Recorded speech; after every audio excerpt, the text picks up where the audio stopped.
So good morning, everybody. On behalf of the European Pain Federation EFIC, I'm pleased to welcome you to this press briefing. EFIC is a multidisciplinary, multi-professional organization of 36 national pain societies with some 20,000 physicians, scientists, nurses, psychologists, physiotherapists, and other healthcare professionals that are actively involved in pain medicine. And we have our headquarters here in Brussels.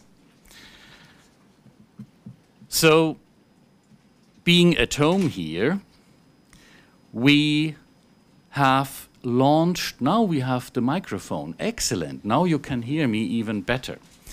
So,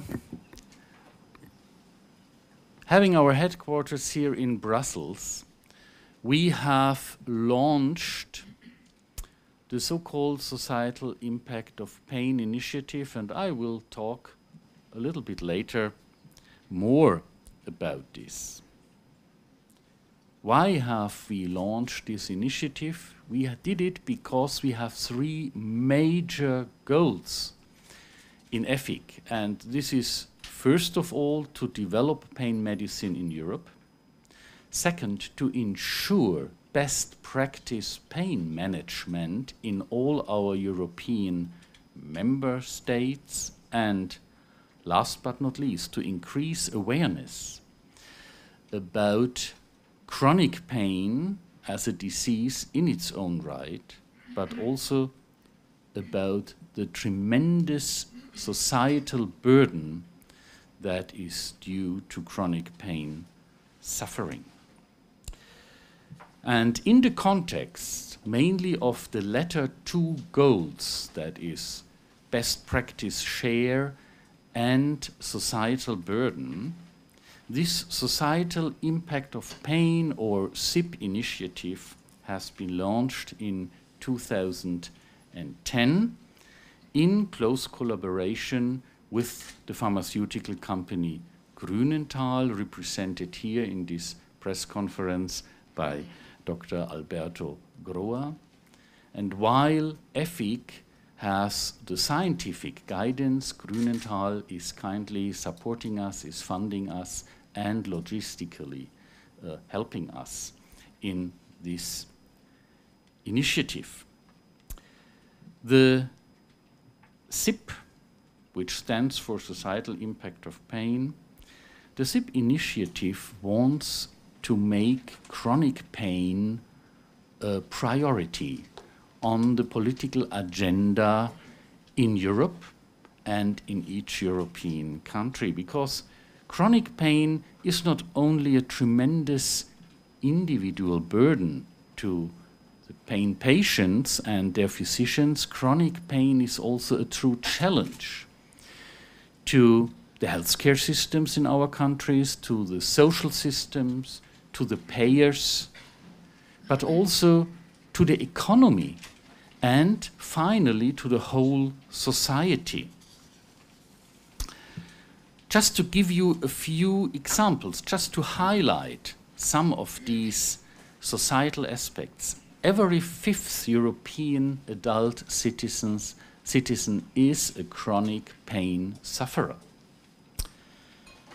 70% of people living with pain are of working age, and the indirect costs that are generated due to the loss of productivity, the loss of work days, and due to unemployment are huge. Pain is, for example, the second most common reason for claimants of invalidity benefits.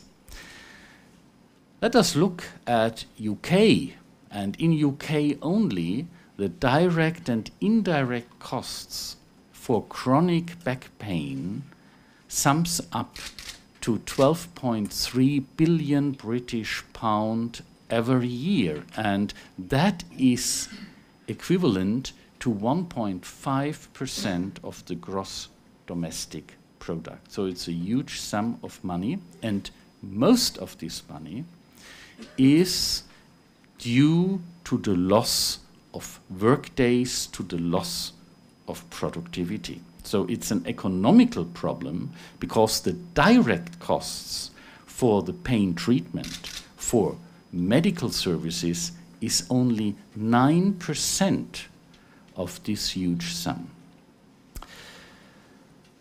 I would also like to give you a brief overview about the development of the SIP initiative during the last 3 years. The past 3 symposia between 2010 and 2012 have shown the significant relevance of this topic of societal impact of pain for stakeholders all across Europe.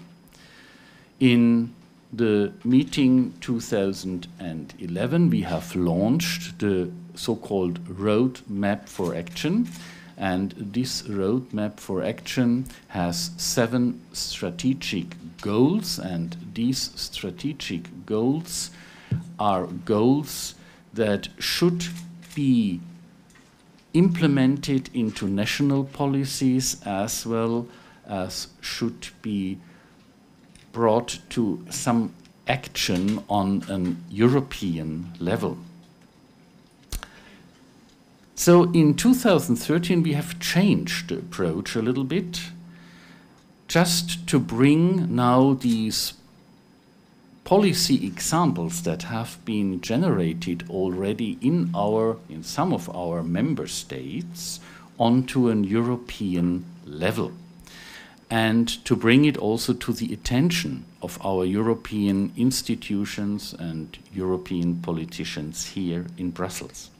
So we focus this year, 2013, on 2 topics, and these 2 topics are also 2 strategic goals of our 7-goal roadmap. One strategic goal is share of best practice, and therefore we will today, during this 2-day meeting, discuss chronic pain in the working population in the so-called focus group 1. And yesterday already we worked on best practice indicators of good pain management.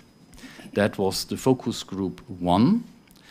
And there we recommend now a European set of quality indicators that will allow to measure the progress, the improvement of pain management and the results of such an improvement on a societal level.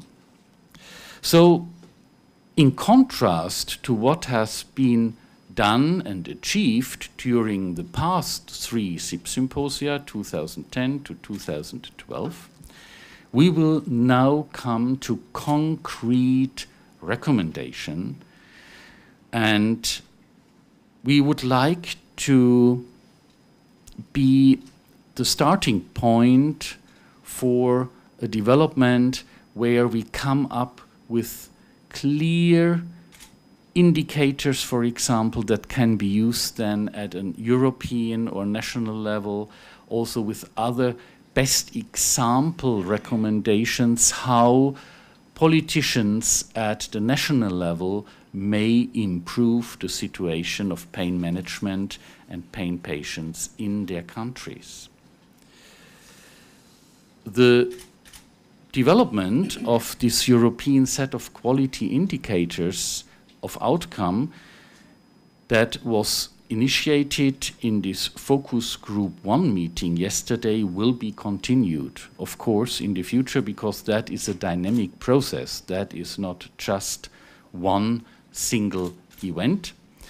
And today, after this press conference in the afternoon, the focus group 2 will work on the second important goal, and that is a SIP proposal for action that uses European best practices for the reintegration of chronic pain patients that do already exist in a few European countries, and that translates these national solutions into societal impact of pain recommendations at the European level. And you will hear from the next speakers more details about the results we have already achieved yesterday in Focus Group 1, and you will hear about the recommendations of such quality indicators of good pain management, and you will also have an outlook what will be going on in the afternoon with Focus Group 2 that discusses the problems in the workforce, chronic pain as a real burden also to our social systems. And of course, we will also try to give a recommendation, a so-called proposal for action, how to reintegrate these chronic pain patients again into the workforce. So I think you may be curious what you will hear during the next minutes then from the representatives of these two focus groups. And now I thank you so far for your attention. If you have any questions, please feel free to do so, and please use the microphones that are provided, because the whole press briefing here will be recorded. And you have now an opportunity to ask questions if you like. Otherwise, we will have a lot of time at the end. And so I may hand over then, if you have no questions, I may hand over to Dr. Alberto Grua from Grünenthal. If you have questions, please feel free to ask them now. Thank you.